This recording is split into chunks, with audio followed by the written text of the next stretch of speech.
Halo teman-teman, di sini Adit dan kembali lagi di channelku. Nah, kali ini aku mau nge-review casing dari Venom RX, yaitu Venom RX Continental S7. Lebih tepatnya Venom RX Diamond Continental S7. Nah, ini adalah casing akuarium yang istilahnya harganya tuh sangat terjangkau lah ya untuk kaum menang mending biasanya. Soalnya casing yang akuarium kayak gini modelnya itu biasanya harganya tuh mahal banget.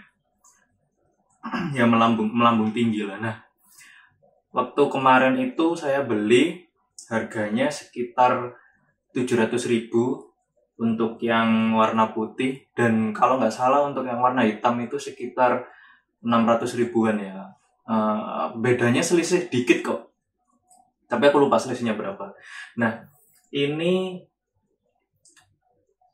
aku pengen nge-review ini karena apa ya, kayak dia tuh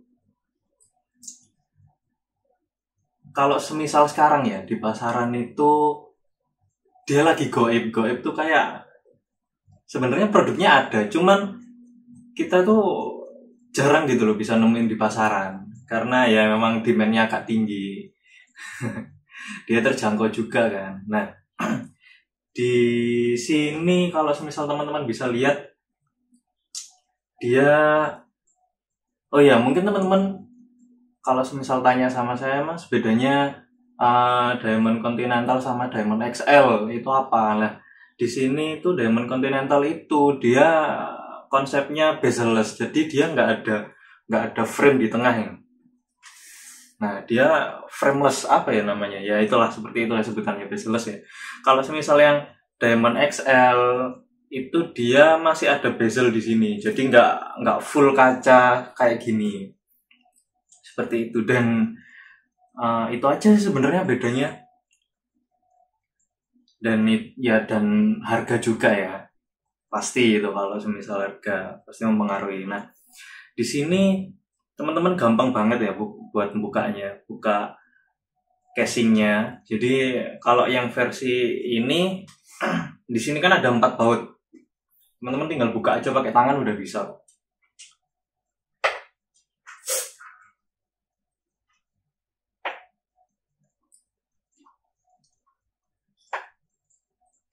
Nah, kalau semisal teman-teman buka casing yang kayak gini, istilahnya dia kaca, usahain jangan apa ya, usahain dia ditahan gitu loh, biar nggak jatuh. Kalau semisal dia jatuh ya udah, biar ambil gitu kan. Nah, ini kan udah kebuka kan, ya udah tinggal tarik aja.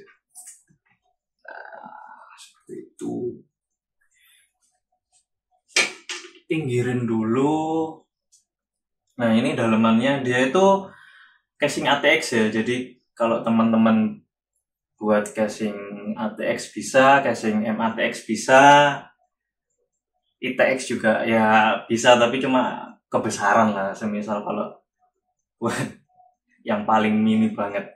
Nah, terus habis itu kalau buka bagian depan ini ya, kaca bagian depan ini bisa dibuka, tapi teman-teman harus hati-hati karena dia modelnya klip-klipan ya, dia bukan pakai baut. Jadi ya bukanya pelan-pelan aja.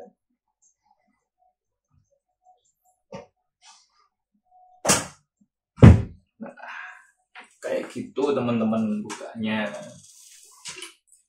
Oh iya, aku belum kasih tahu ya kalau semisal dia tuh portnya ada apa aja sih, ya kan?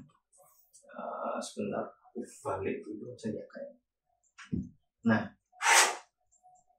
dia itu ya kayak casing pada umumnya lah. Dia punya tombol power, dia punya tombol untuk reset, terus dia ada tombol buat RGB sebenarnya. Nah, ini. Terus dia ada slot USB 2.0 kalau nggak salah, ada 2. Terus ada mikrofon ada headphone juga, headphone, mikrofon, USB lagi, USB 2.0, terus kemudian dia ada satu USB 3.0 ya. Oke, kemudian untuk yang bagian belakangnya. Nah, untuk yang bagian belakangnya ini juga gampang banget ya bukanya. Tinggal di belakang ini kan ada 2 baut. Kita tinggal buka gini aja. Dan tetap ditahan biar dia nggak jatuh. Terus dia di slide. Nah, seperti itu. Oke. Nah, jadi dia ini ada 3 kabel, 3 atau 4 ya? 4 kabel, 1, 2, 3, 4. Satu ini buat USB 3.0. Terus kemudian ini kabel front panel, ada HDD LED plus minus, terus ada power LED plus minus, ada power juga, ada reset, terus kemudian ada RGB switch. Dia ada RGB switch, tapi cuman biasanya kalau semisal di motherboard nggak ada RGB switch itu ya nggak dicolokin gitu kan. Terus kemudian dia ini satunya ada USB 2.0, terus kemudian dia ada HD audio, jadi buat mikrofon sama headphone tadi. Udah ya, itu aja ya. Udah itu aja. Terus di sini ada slot buat harddisk ya, harddisk, SSD, SATA itu ditaruh sini semua. Kemudian ini di sini ada slot buat PSU, power supply. Terus kemudian yang paling penting nih teman-teman ya, di sini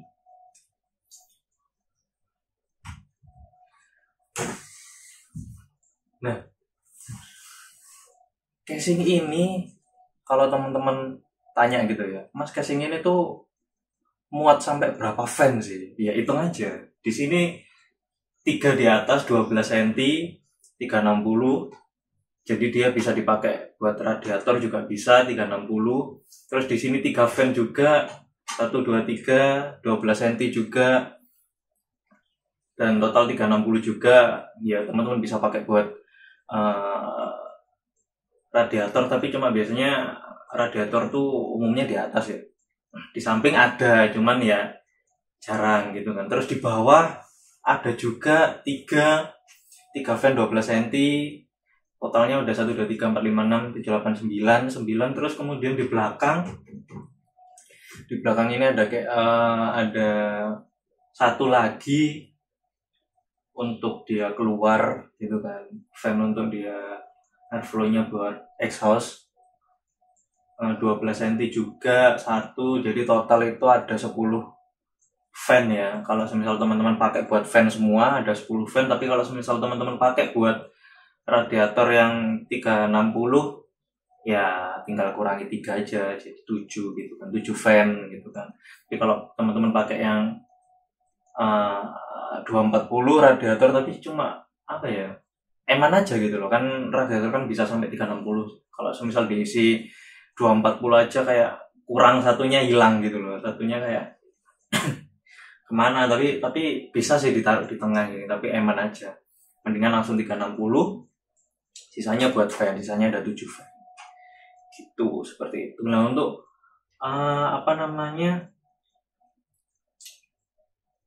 kabel manajemennya di sini gimana sih? Nah kabel manajemennya sendiri itu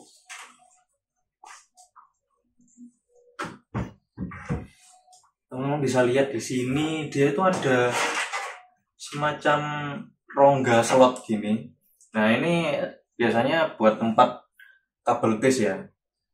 Jadi dia, nah aku bingungnya gini, di kan ini kan ada slot kan buat CPU kan, teman-teman bisa lihat di sini. Nah tangan saya tuh, nah itu kan biasanya buat CPU kan, CPU yang 8 pin itu kan. Nah dia tuh di seberangnya sini ini nggak ada buat naruh kabel tis itu tadi, jadi adanya cuma langsung di sini. Nah gitu, terus ya udah langsung ini ke tengah, ini kan kayak tulangnya kan, dia langsung ke tengah sini, langsung ke PSU di sini. Terus yang untuk sebelahnya dia ada dua tulang ya modelnya. Terus di sini di sebelahnya sini ada lagi buat dia naruh kabel tis gitu. Jadi nggak terpusat jadi satu gitu loh kan, kayak kabel-kabel kan banyak banget kan. Jadi kalau misal terpusat jadi satu itu dia bakalan numpuk banget di situ. Jadi ya susah gitu loh buat nge-manage kabelnya. Jadi dia ada dua tempat lah istilahnya, dua tulang ini, biar bisa kabelnya tuh nggak terlalu numpuk, juga tetap bagus gitu, dilihatnya tetap bagus. Ya meskipun jarang banget dilihat juga yang belakang yang belakang sini, tapi cuma kalau semisal pengen rapi ya bisa seperti itu. Oke, kemungkinan itu aja review dari aku. Apalagi ya? Oh iya, aku kelupaan sesuatu. Nah kalau semisal teman-teman mau pakein apa namanya, fan di atas atau radiator di atas, nah ini dia udah ada apa ya namanya ya? Kok nggak bisa dicopot?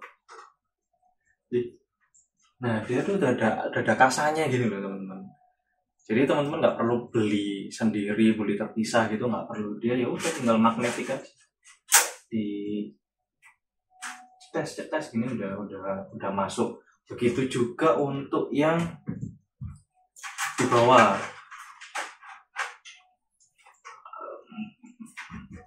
Nah di bawah juga ada dia kasa, tapi cuman kasanya yang di bawah ini dia nggak magnetik. Jadi dia kayak ada slot-slotnya gitu. Nah ya udah dimasukin slot gitu aja seperti ini. Jadi dia nggak magnetik. Kalau misal teman-teman pengen beli yang magnetik ya nggak apa-apa sih, terserah, tapi kayak dia kan di bawah gitu loh, jadi jarang buat keangkat. Kan kalau di atas kan biasanya kena angin atau apa dia kan keangkat gitu kan, mumbul gimana gitu. Apalagi ada fan yang ngarahnya langsung ke dia gitu loh, ngarah ke kasa langsung. Jadi ya makanya dibikin apa namanya, pakai magnetik seperti itu. Terus di sini ada ya 4 rubber lah, biar nggak licin kalau misal ditaruh di permukaan yang licin gitu kan.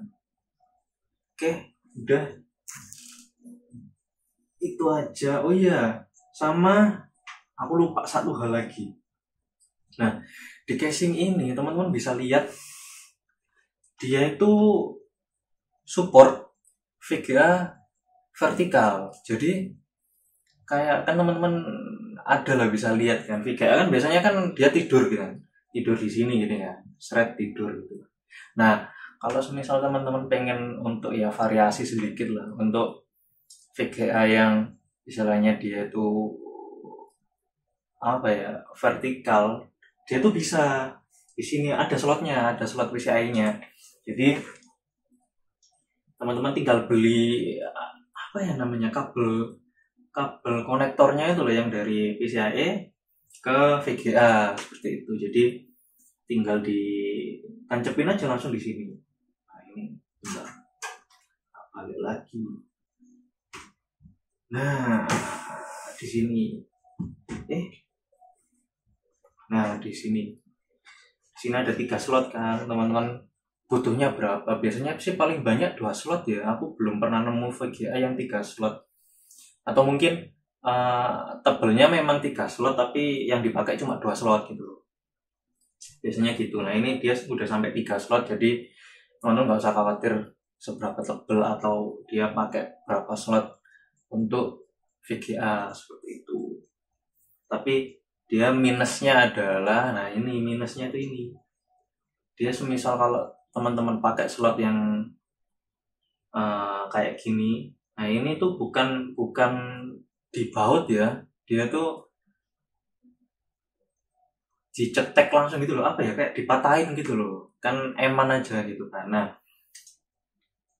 teman-teman bisa solusinya untuk semisal udah terlanjur matain slot gitu, entah buat apa sebelumnya, terus pas upgrade ternyata slotnya itu nggak kepake lagi, kan dia bolong gini ya. Nah teman-teman bisa beli yang namanya PCI slot. Mana ya, aku punya nggak?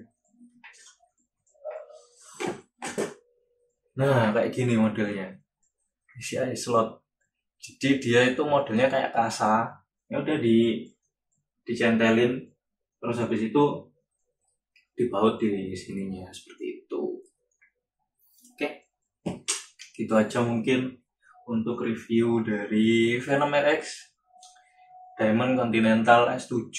Dia itu sebenarnya ada yang versi kecilnya, versi S5. Bedanya apa? Bedanya cuma ya di besar atau kecilnya doang. Dia kan kalau yang S7 itu dia bisa nampung sampai 10 fan. Kalau semisal yang S5 itu dia cuma bisa nampung beberapa fan doang gitu loh. Cuma 2 fan di atas, 2 fan di bawah, sama 2 fan di tengah kalau nggak salah ya. Sama 1 fan di belakang kayak gini juga. Gitu, jadinya total berapa ya? 2, 6, 7 fan aja. Dan untuk radiator juga dia cuma bisa nampung radiator 240 cm ya. Jadi nggak bisa lebih dari itu. Bedanya itu doang sih. Tapi kalau menurutku teman-teman nanti pengen upgrade ke, istilahnya pengen upgrade VGA, terus VGA-nya gede atau gimana, mending ya langsung beli yang ini aja daripada yang S5 gitu. Kalau semisal teman-teman pengen yang ramping, ringkes, padet, beli yang S5 juga nggak apa-apa gitu kan. Terserah preferensi aja masing-masing seperti itu. Oke, terima kasih udah nonton. Sampai ketemu di videoku selanjutnya. Dadah.